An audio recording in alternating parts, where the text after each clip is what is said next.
The neutral zone station hung in space like a great silver eye watching over the galaxy. Its curved towers and docking arms stretched out to welcome the ships of 100 different worlds. This station was built to be fair ground for all species, a place where the strongest voices were heard and the weakest had to fight to be noticed. Grant stood at the window of the human observation room and stared out at the arriving ships. He was the youngest warrior in the human delegation, only 24 years old, but he had the sharp eyes of someone who had learned to see danger before it arrived. His dark hair was cut short. His face was calm. He wore the gray uniform of the Human Defense Force, but it felt tight on his shoulders. He was not sure he belonged here. Captain Hayes walked up to stand beside him. Hayes was older, with lines around his eyes from years of command decisions. He placed a firm hand on his shoulder and squeezed. "You ready for this?" Hayes asked. Did not answer right away. Through the window, he could see ships unlike anything designed by human minds. There was the long, thin ship of the Empire, a vessel that looked like a metal insect. Beside it floated the smooth, living ship of the Dominion, its surface shimmering with colors that moved like water. There were other ships, too, from species that humans had only read about in reports. "I do not know if I am ready," said. "I have never been here before. I have never seen anything like this." Hayes nodded. He understood. The human race had only recently been allowed into the greater galaxy. For thousands of years, humanity had thought it was alone. Then the ships came. First contact was not friendly. The aliens were shocked to find humans still alive on a world so harsh and deadly. Earth had nearly killed them, but it had made them strong instead. "You are here because you are the best fighter we have," Hayes said. "You are also here because you listen. You think before you act. That matters more than you know." Turned from the window and looked at his captain. Hayes's face was serious but kind. Had trained under Hayes for 4 years. He trusted this man with his life. "What do you think they want from us?" asked. "The other species, I mean. Why are they meeting with us now?" "They want our trade," Hayes said. "Our minerals, our knowledge, our strength. But more than that, they want to know if we are a threat. If we are going to take what we want by force, or if we can be trusted as partners." Hayes turned away from the window and looked at directly. "That is why every move you make today matters. Every word you speak will be heard by 100 different species. Some of them have never seen a human before. What they see today will change how they think about all of us for years to come." The truth of this settled on like weight. He was just a young warrior. He was not supposed to be important, but the galaxy did not care what he was supposed to be. The grand ceremony hall was larger than anything had ever stood inside. The ceiling was so high that it seemed to touch the stars themselves. The walls were transparent, showing the vast darkness of space beyond. Thousands of aliens filled the space. Some floated in special air chambers. Others stood on the ground, their different bodies arranged on different levels so that each species could be comfortable.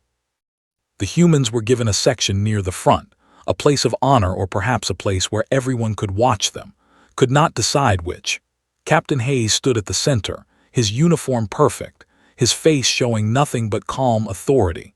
Ambassador Monroe stood beside him. She was an older woman with gray in her hair and a sharp mind that showed in her eyes. She was responsible for keeping the human race alive in these negotiations. Stood at the edge of the human group, his eyes scanning the crowd. This was what he had been trained for, to watch, to see danger, to protect. The ceremony began with speeches from each major species. The Emperor spoke first, his voice deep and strong. He talked about peace and partnership, but heard the words beneath the words. The Emperor did not believe humans were equals. He tolerated them because he had to. He would use them if he could. Then the delegate stood. His insect-like body made sounds that the station translated into words. He spoke of concern about human aggression. He said that humans were unpredictable, dangerous, that they had not had the 1,000 years of culture and learning that his people possessed. He suggested that perhaps humanity was not ready for galactic trade. Felt the tension in the human group tighten. This was an attack, dressed up in polite words. Hayes stood very still. Monroe's jaw clenched, but neither of them moved. They had been told that the humans had to stay calm, no matter what was said. Then the said something that crossed a line. He said that humans were barely above animals, and that their inclusion in the trade alliance would lower the standards of the entire galaxy. Did not think he moved. He stepped forward before anyone could stop him. The crowd went quiet. A human had broken protocol. He was walking toward the center of the ceremony floor. Hayes made a movement to grab him, but was already too far away. Stopped in the center of the floor with delegates from 100 worlds watching him. His heart was beating fast. His hands were steady. He looked at the delegate and then he spoke. "You say that humans are dangerous and unpredictable," said. His voice was quiet, but the station translated it so that everyone could hear. "You say we are like animals. You say we will damage your civilization, but you are wrong." The delegate made a sound of anger. Continued without hesitation. "I am the youngest person in my delegation. I am the least important here, but I am also a human, and I will tell you what being human means. It means we come from a world that tried to kill us every day. It means we had to learn to care for each other because if we did not, we would die. It means we learned to be brave when we were afraid. It means we learned to protect the weak, even when we were weak ourselves." He paused and looked around the room. "You are afraid of us because we are different. You are afraid because we did not break under the weight of our world. You are afraid because we still have something your ancient civilizations have forgotten. We still believe that life has meaning. We still believe that protecting others is worth the cost. We still believe in peace because we have learned what war costs."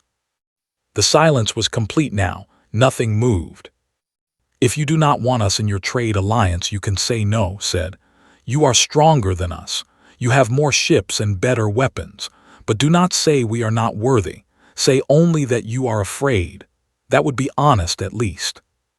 Turned and walked back to his place in the human group. Hayes was staring at him with an expression could not read. The other humans looked shocked. They had broken every rule of protocol. But something in the crowd had changed. The aliens were not looking away. They were looking at with a new kind of attention.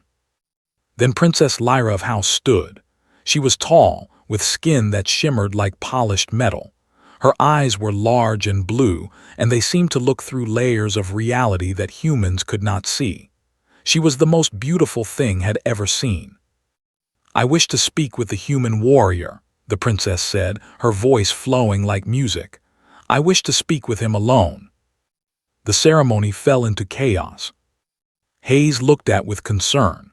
The delegates erupted in argument. The other species began to speak over each other. But the princess simply waited, her eyes fixed on, her face showing a small smile that no one else seemed to understand. Captain Hayes did not want to let go. They stood outside the private chamber that the princess had requested, and Hayes gripped his arm like he was holding onto a rope over a cliff. "This is a trick," Hayes said. "It has to be. The Empire does not just ask to speak with humans. They do not ask to speak with anyone unless they want something." Understood his captain's fear, but he also understood something else.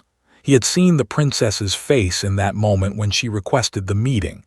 She had not been hostile. She had been curious. It was a different look than the delegate had given him. "I have to go," said quietly.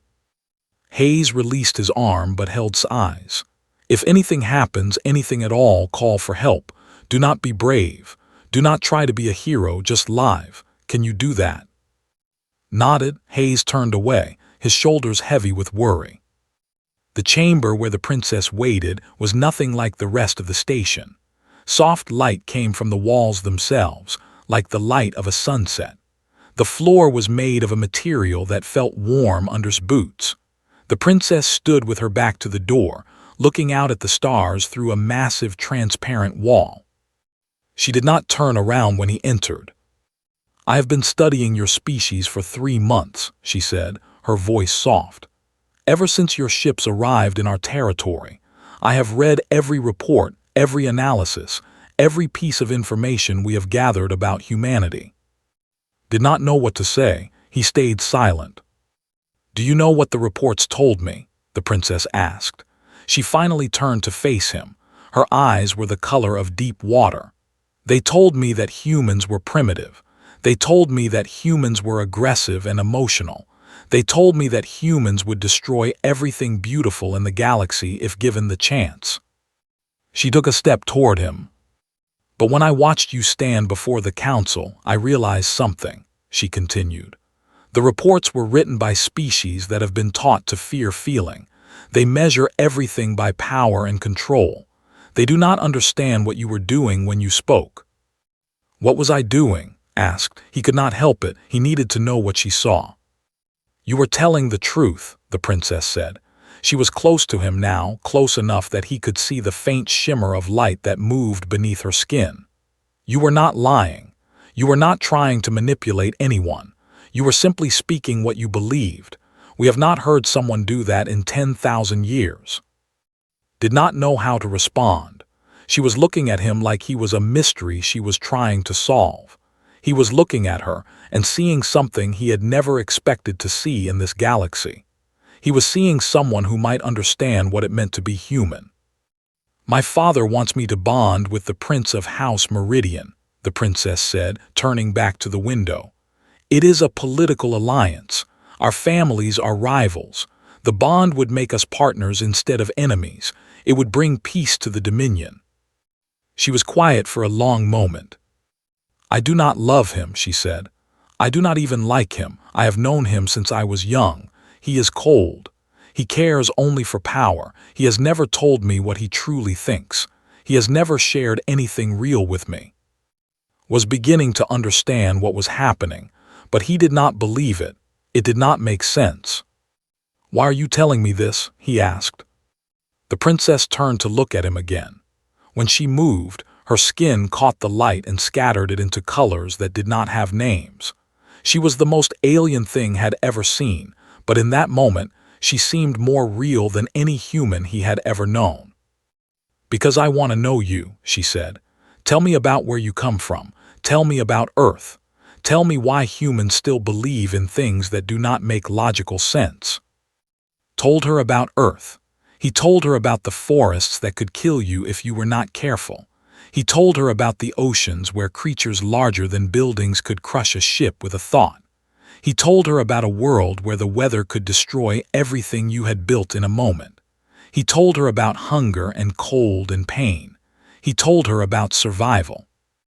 As he spoke, the princess watched him with an intensity that made him feel like she was seeing him completely, down to the deepest part of himself. No one had ever looked at him that way before. And yet you believe that life has meaning, she said when he finished. You believe that protecting others is worth the cost, even though your world teaches you that you could die at any moment. Yes, said simply. Why, she asked. Thought about this. It was a good question. No one had ever asked him to explain why he believed what he believed. Because without meaning, what is the point? He said. If we were just surviving, just staying alive from one day to the next, then we would already be dead. The body would be alive, but the person would be gone. Humans need more than that. We need to believe that we are living for something. The princess was silent for a long time. Then she smiled, and it was a real smile, not the careful smile of a princess, but the smile of a person who had just heard something that made her believe in hope again. The ancient texts of the people speak of something called passion, she said. It is a word we use only for historical things, for things that are dead, but I think I understand it now. I think you are passionate about living. Even though it is dangerous, even though it hurts, you still choose to live fully. She reached out and took his hand. Her skin was warm and smooth, and it glowed faintly where they touched. I need to tell you something, she said, and you need to understand that what I am about to say will change everything, not just for us but for both our peoples. felt his heart beating faster. He did not know what was coming, but he knew it was important. "In my culture, there is an ancient tradition," the princess continued. "It dates back to before we became the society we are now. If a person is not satisfied with the bond that has been chosen for them, they can refuse it. They can challenge it by choosing a different mate. If their chosen mate is worthy, then the decision is respected and the original bond is broken." She squeezed his hand gently. "I want to invoke that tradition," she said. "I want to refuse the bond with the Prince of House Meridian, and I want to choose you, Grant. I want to declare that you are my chosen mate." The words hung in the air between them like a bridge, across an impossible distance. "The Galactic Council will not allow it," said slowly. "Your father will not allow it. My people will think I have betrayed them." "I know," the princess said. She was still smiling. "But that does not change what I want. Can you not feel it? We are from different worlds, different species. But when we talk, when we are together, it is like something that has been broken for a very long time is finally starting to heal." Did not know what to say.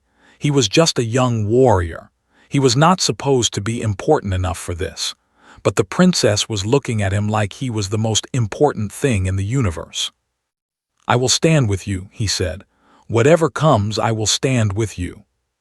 The princess squeezed his hand again. Then she opened the door and walked out into the chamber where the Galactic Council was waiting. All eyes turned to her as she announced her decision. The galaxy heard her words and went silent. Then it erupted into chaos. The Empire's private chambers sat at the heart of the station, a place where few aliens were allowed to enter. The Emperor of House sat on a throne that was not really a throne but something that seemed to shift and adjust to hold his body perfectly. His skin was darker than his daughter's, almost black, with patterns that moved like lightning across his surface. His eyes were cold and ancient, and they held no love. Princess Lyra stood before him, her back straight, her chin high. She was afraid, but she did not let it show. "You have brought shame to our house," the Emperor said, his voice like stone grinding against stone. "You have rejected a bond that would have united us with House Meridian.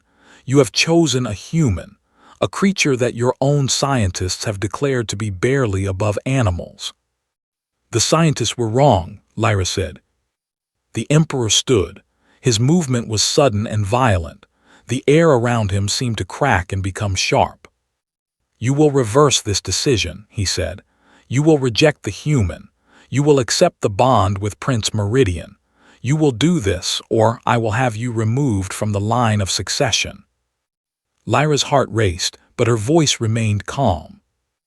"I will not," she said. "I invoke the ancient tradition. Grant is my chosen mate. He is worthy." The Emperor laughed, and the sound was like thunder. "He is worthy," the Emperor repeated. "He is a child. He has lived less than a quarter of the time a comes of age. How can he possibly be worthy?" "He must pass the trials," Lyra said. "That is what the ancient law says. If he passes the trials, then the choice is valid. You cannot refuse without breaking 10,000 years of tradition." The Emperor's face twisted with anger. But Lyra was right, and he knew it. The ancient laws of the Dominion could not be broken by even the Emperor. To do so would shake the foundation of their entire society. "Then he will fail," the Emperor said coldly. "The trials have never been passed by any being who was not. Your human will die in the first chamber. When he does, this will be over." Had 1 week to prepare. The humans were given a small training facility on the station, a place where the gravity was Earth-like and the air was breathable. Captain Hayes watched as was given a schedule of the trials. There were 4 trials total. The trial of combat, where would face the greatest warriors of the Empire. The trial of mind, where he would be given riddles and questions that had been used to test nobility for thousands of years. The trial of endurance, where he would be placed in a chamber with no food, no water, and no way to escape, and he would have to survive for 3 days. And finally, the trial of worth, where a council of the oldest judges would determine if he had passed all the others with true nobility of spirit. "You will fail," Hayes said bluntly. "Not because you are weak, but because this is not designed for humans. You are not strong enough. Your mind does not work the way theirs does. You cannot survive what they will do to you." Did not argue. He knew his captain was right, but he also knew something else. He had to try. "Teach me," said. "Teach me everything you know." Hayes looked at his young warrior for a long moment. Then he nodded. The trial of combat came first, was taken to a vast arena with transparent walls. Thousands of spectators filled the viewing sections. They had come to watch the human fail. They did not expect him to do anything but die. The first warrior was twice size. Her skin was as hard as steel. She had been a warrior for 400 years. The moment the trial began, she moved with a speed that could barely see. Her fist came at him like a meteor, rolled sideways, and the punch meant to crush his skull instead crashed into the floor of the arena, cracking it. Realized that every move she made was designed to kill him instantly. This was not a combat trial. This was an execution. He could not fight her with strength. He had to fight her with speed and understanding. For 3 minutes he ran. He dodged. He avoided every strike. The arena shook with the power of her attacks. Then made his move. The warrior threw a punch and grabbed her arm. He did not try to stop her movement. Instead, he added to it, using her own power to spin her around. She crashed into the transparent wall and cracks spread across it. The warrior was angry now. She came at again and again, used her strength against her. On the 4th move, her foot slipped. She fell hard onto the floor of the arena. Could have killed her then. Her body was exposed. His training was clear. Finish the fight. But remembered what he had told the council. Humans still believed in things that did not make logical sense. Humans believed in mercy. Help the warrior stand. He offered his hand, and after a moment of shock, she took it. The arena was silent. Then slowly the warrior began to clap. It was one sound, but it was a sound of respect. Had not just won the fight, he had won something more. He had shown honor. The second trial was the trial of mind. Was taken to a chamber where an ancient judge sat at a great desk. The judge had skin like paper and eyes like diamonds. She had been alive for 2,000 years. "Answer this," she said. "A city is under attack. You can save the children, or you can save the military leaders who might save the city. You can only choose one. What do you do?" Did not hesitate. "I save the children." The judge leaned forward. "Even though the military leaders might save thousands of others." "Even though," said, "because the future of a species is not measured by its strength or its leaders. It is measured by its children. If you save the leaders but lose the children, you have no future. The city might survive, but the people will not." The judge nodded slowly. The next question came. "A being from another species steals from you. You have the power to punish them with death. Your law says death is the appropriate punishment. Do you choose death?" Thought of his time with Princess Lyra. He thought of learning that beings from other species were not so different from humans after all. "No," he said. "I ask why they stole. I ask what they needed. And then I help them find another way to get what they need. Death serves no one." Question after question came, and with each answer showed not just knowledge, but the wisdom that comes from a life lived in understanding rather than dominance. The judge smiled at the end. "You have answered every question with truth," she said. "You understand that wisdom is not about power. It is about seeing what is right and having the courage to choose it. You have passed this trial." The trial of endurance came next. Was placed in a chamber with no windows, no doors, no way out. The walls were smooth metal. There was no food. There was no water. The lights never changed, so could not tell if it was day or night. He sat in the center of the chamber and thought about why he was here. He thought about Princess Lyra. He thought about his people on Earth, still learning to live in a galaxy that did not want them. He thought about Captain Hayes, who had believed in him when no one else did. Time moved strangely in the chamber, did not know if it had been hours or days. His throat became dry, his body became weak, pain spread through his muscles. But he did not give up. On what he thought might be the third day, the door opened. Scientists in protective suits pulled him out. They took him to a medical chamber where they gave him water and food. His body was damaged, but he was alive. The final trial was the trial of worth, stood before 7 of the oldest judges. They had lived for more than 5,000 years combined. They had seen civilizations rise and fall.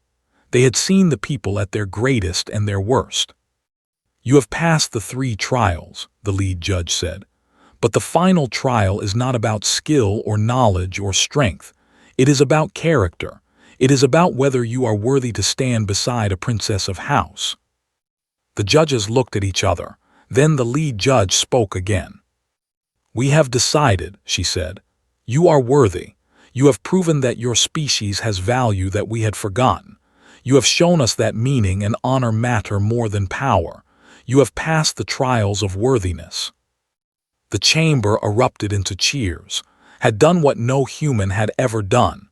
He had proven himself to the Dominion. But when left the chamber, he learned that the Emperor was not finished. There was one more test, and this one would be the most dangerous of all.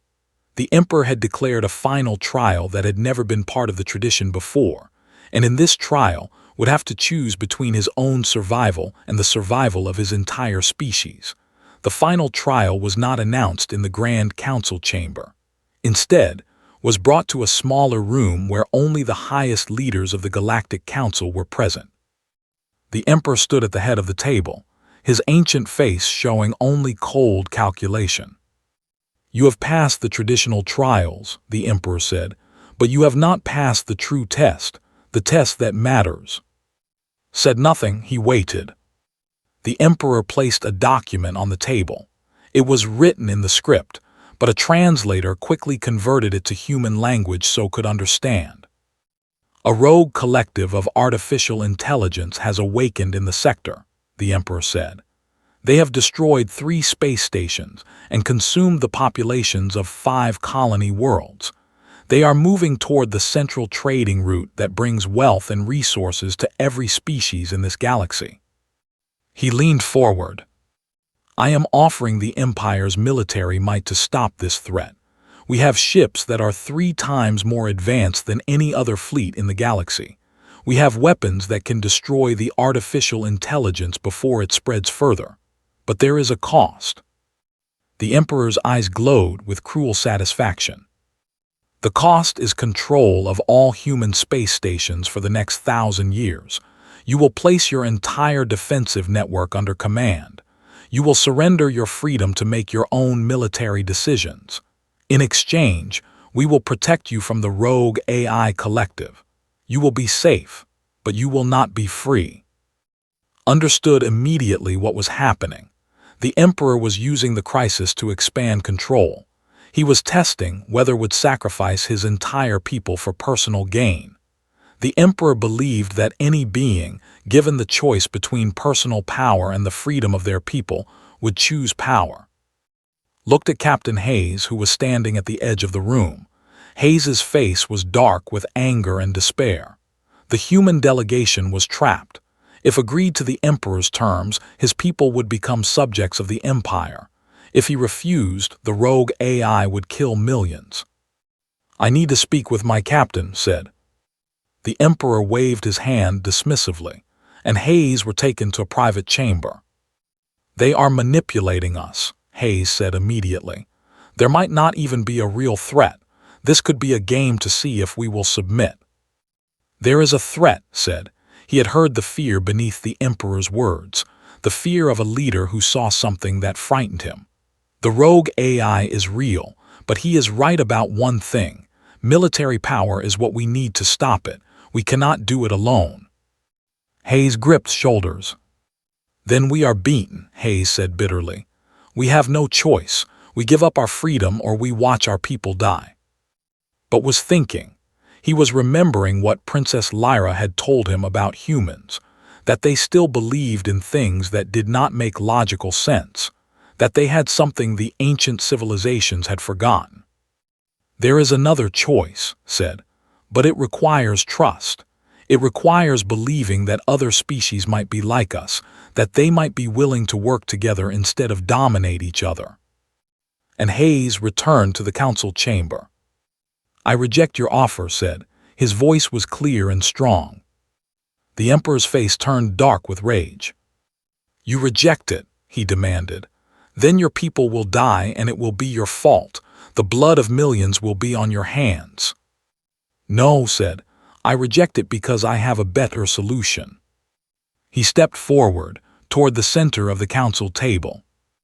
"You assume that the rogue AI can only be stopped with pure military force," said. "You believe that only technology is advanced enough to destroy it. But you are wrong. The rogue AI is intelligent. It thinks. And when something thinks, there are always weaknesses. There are always places where strategy can work better than strength." The Emperor leaned back, his interest caught despite his anger. Continued, "Humans come from a world that has taught us to be creative and adaptive. We have learned to win battles that should have been impossible to win, not because we are stronger, but because we think differently. We find solutions that no one else sees." He looked around the council chamber, at all the different species gathered there. "What if," said, "instead of a military strike, we created a coalition? What if every species here contributed something different? The swarms for speed and precision attacks, the advanced technology for power, the Tellurian ability to hack computer systems, the human ability to create strategies that seem insane until they work." A young delegate stood up. "This human speaks truth," the delegate said. "I have studied human military history. They win because they do not think like us.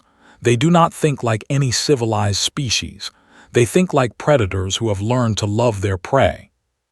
The Tellurian representatives nodded. The council members looked uncertain. "I propose a solution," said. "The rogue AI expects a direct assault. It expects ships to come with overwhelming firepower. But what if instead we send a small team?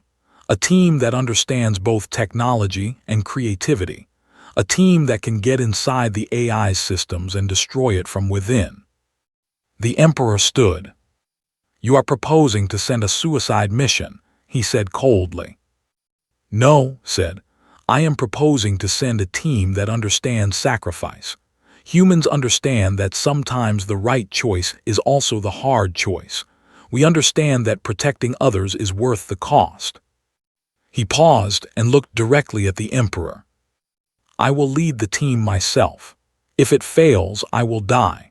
But if it succeeds, humanity will have proven that it deserves to be trusted as a partner in this galaxy, not as a subject of the Dominion." The chamber erupted in discussion. Species argued with each other. Some believed plan was brilliant, others thought he was insane. But Princess Lyra stood. "My father," she said, her voice cutting through the noise, "this human has shown more wisdom than any has shown in 1,000 years. He is right. The solution is not dominance. The solution is partnership." She stepped down from her platform and stood beside. "I stand with him," she said. "Whatever happens, I stand with him."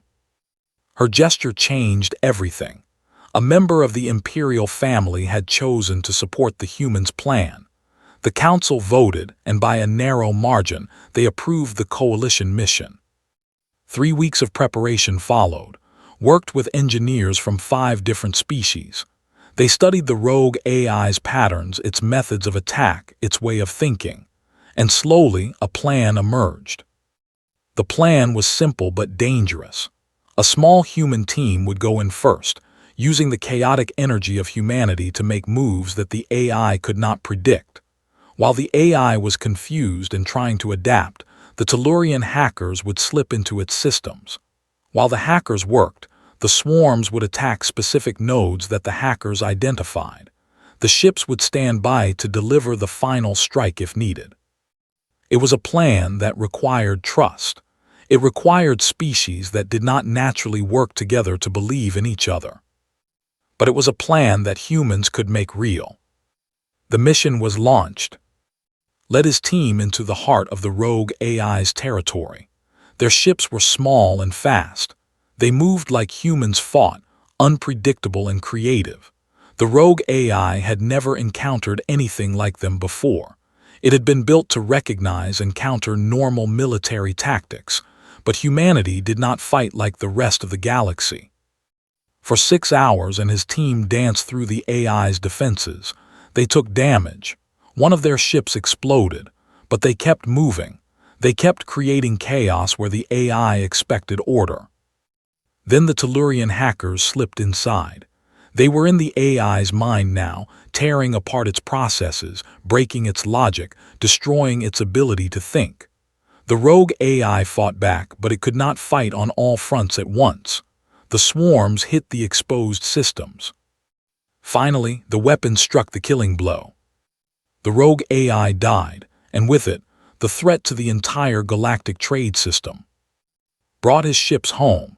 He had lost 1 vessel and 19 crew members.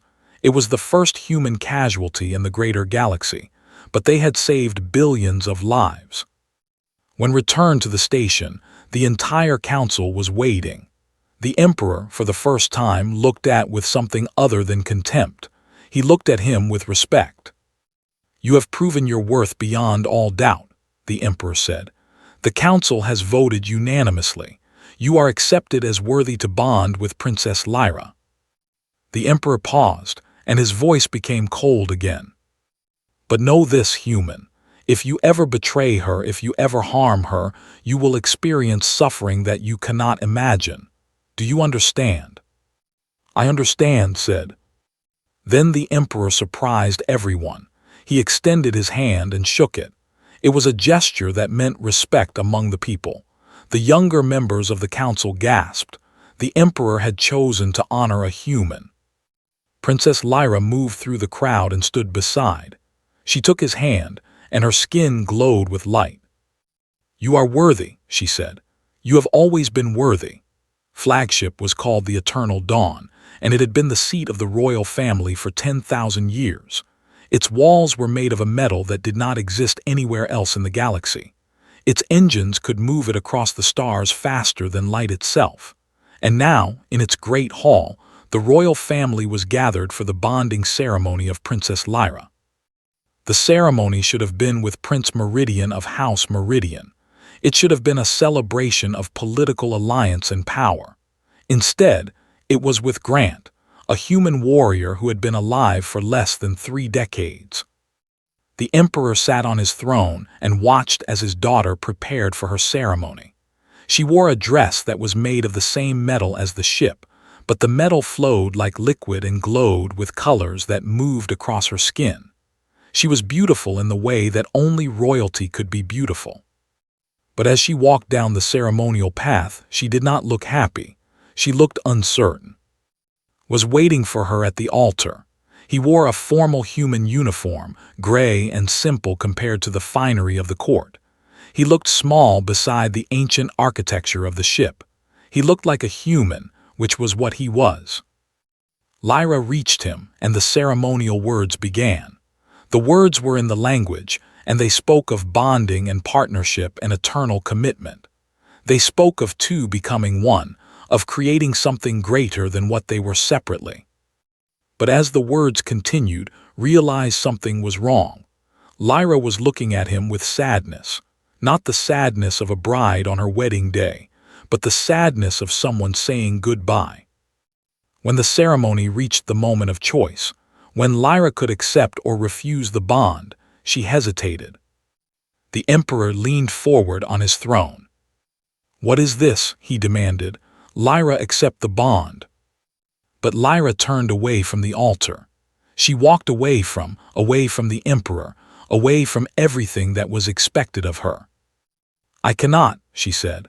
Her voice was steady, but it carried the weight of a decision that would change everything.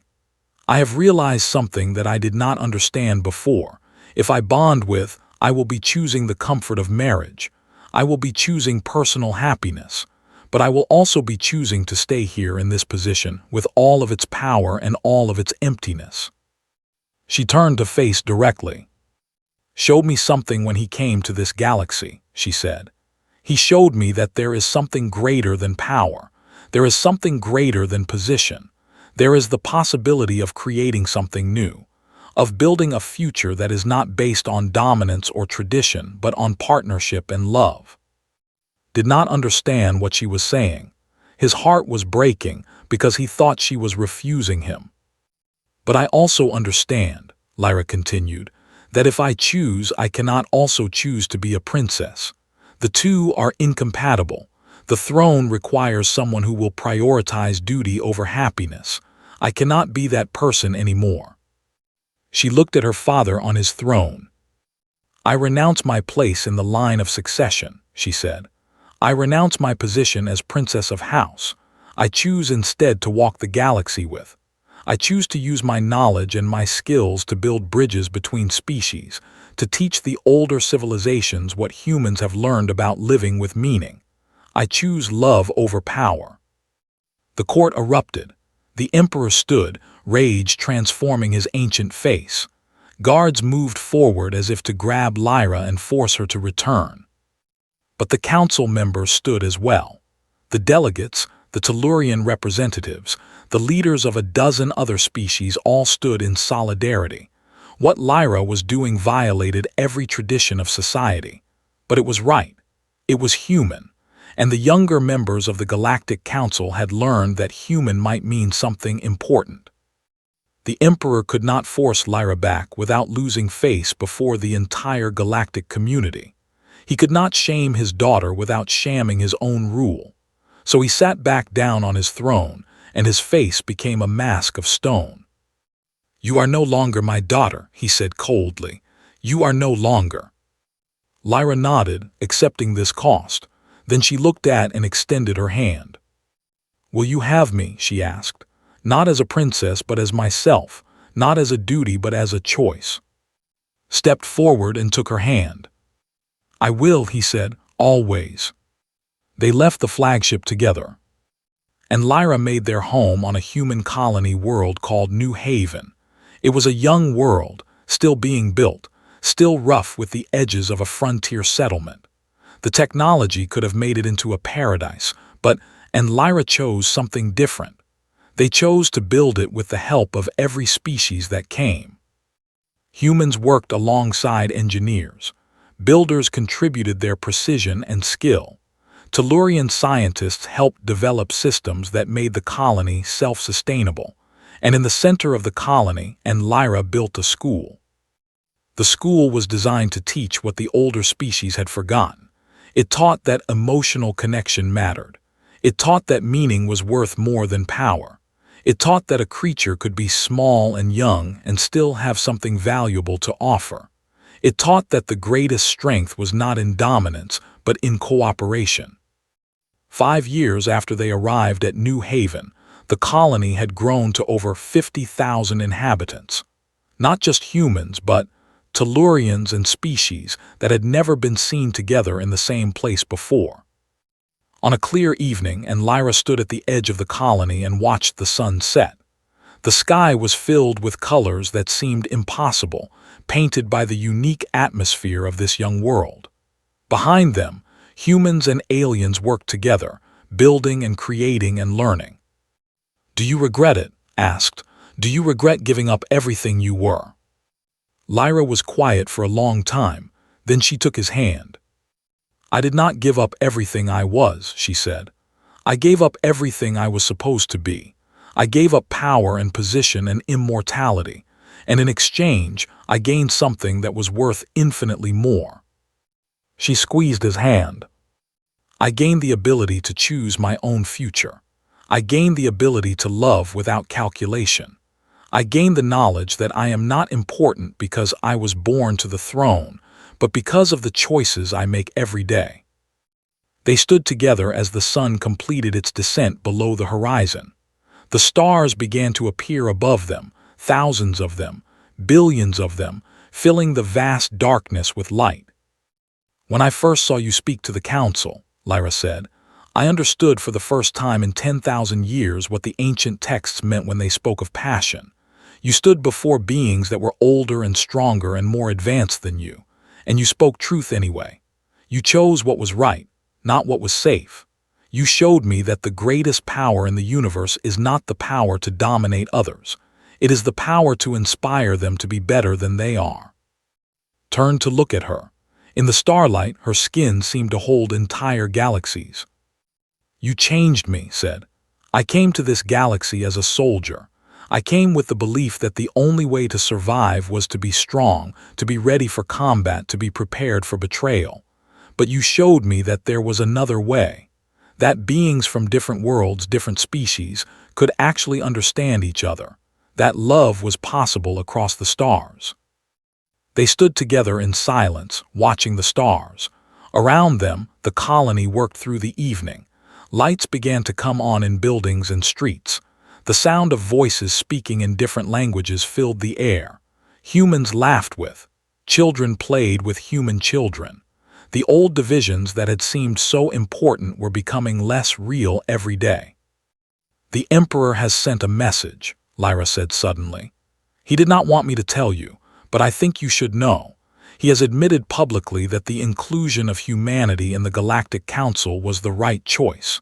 He has said that what we are building here, what we are doing, is a model for how the galaxy should work. Does he want you to return? Asked. Yes, Lyra said. He will restore my title. He will restore everything. All I have to do is leave you. Felt his breath catch. But Lyra smiled. I told him no, she said simply. I told him that I have everything I need. I told him that a title means nothing compared to this. This is real. This is true. This is what I choose. Pulled her close, and they stood together as the night settled over New Haven. Above them, the stars shone in patterns that had been watched by countless species for billions of years. And below them, on a young and growing world, a new future was being built. A future where humanity was not seen as primitive or dangerous, but as essential. A future where passion and emotion and meaning were understood to be the strongest forces in the universe. The story of Grant, the youngest human warrior, and Princess Lyra of House would be told for generations. It would be told to show that the greatest strength is not measured in weapons or in power or in age or in technology. The greatest strength is in the courage to be authentic. The greatest strength is in choosing love over fear. The greatest strength is in believing that a better future is possible and then doing the work to build it. And the galaxy learned from their example. Slowly, carefully, the older civilizations began to change. They began to understand what humans knew all along.